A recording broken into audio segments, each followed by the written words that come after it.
আল্লাহ তো সবকিছু নিয়তি লিখে রেখেছেন যে অমুক লোক ভালো হবে না খারাপ হবে, সে কাউকে খুন করবে কি করবে না, বা কাউকে ধর্ষণ করবে কিনা, অথবা চুরি করবে কিনা, অথবা ভালো কাজ করবে কিনা, সে বেহেশতে যাবে নাকি দোজখে, সবকিছু আগে লেখা থাকলে আমরা কি করব?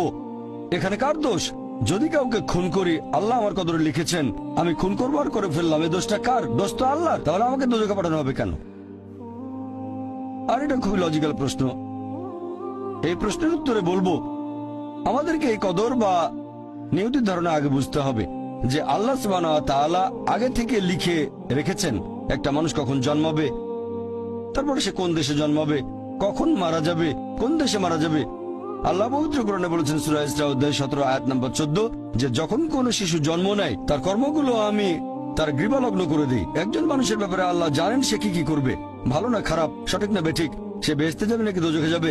যে ধরেন একটা ক্লাসে একজন টিচার পড়াচ্ছেন 100 জন ছাত্রকে প্রায় 1 বছর ধরে, আর পরীক্ষা শুরুর আগে টিচার অনুমান করলেন যে এই ছাত্রটা এবারের পরীক্ষায় ফার্স্ট হবে, ফার্স্ট ক্লাস ফার্স্ট, এই ছাত্র পাবে সেকেন্ড ক্লাস, এই ছাত্র করবে ফেল। এটা আমি উদাহরণ হিসেবে বলছি। এর কিছুদিন পরে পরীক্ষা হয়ে গেল, প্রথম ছাত্র হলো ফার্স্ট ক্লাস ফার্স্ট, এই ছাত্র সেকেন্ড ক্লাস, আর ওই ছাত্রটা করলো ফেল।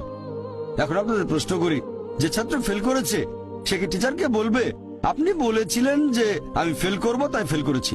এখানে দোষটা কার? টিচারের নাকি ছাত্রের? কার দোষ? ছাত্রের। টিচার অনুমান করেছেন এই ছাত্রটা বাইরে ঘুরে বেড়ায়, ঠিক মতো ক্লাসে আসে না, সিনেমা দেখতে যায়, এজন্য সে ফেল করবে। ওই ছাত্র মোটামুটি মাঝারি, এই ছাত্র খুব মেধাবী, অনেক পরিশ্রম করে, তাই টিচার পরীক্ষা শুরু হওয়ার আগে অনুমান করেছেন এই ছাত্র হবে ফার্স্ট ক্লাস ফার্স্ট, এই ছাত্র সেকেন্ড ক্লাস, ওই ছাত্র ফেল।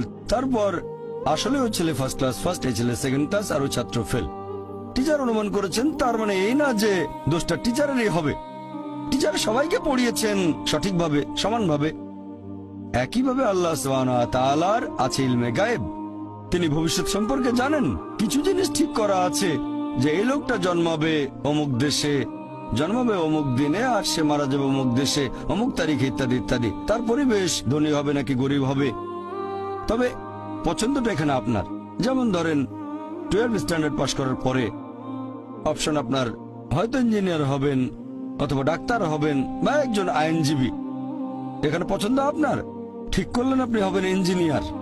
এখন আল্লাহ এটা আগে থেকেই জানেন যে 12 স্ট্যান্ডার্ড পাশ করার পরে আপনি ইঞ্জিনিয়ার হওয়ার চেষ্টা করবেন, তাই আল্লাহ আগে লিখে রেখেছেন। ব্যাপারটা এমন না যে আল্লাহ লিখে রেখেছেন বলে আপনি বেছে নিচ্ছেন। যেহেতু আপনি এটাই বেছে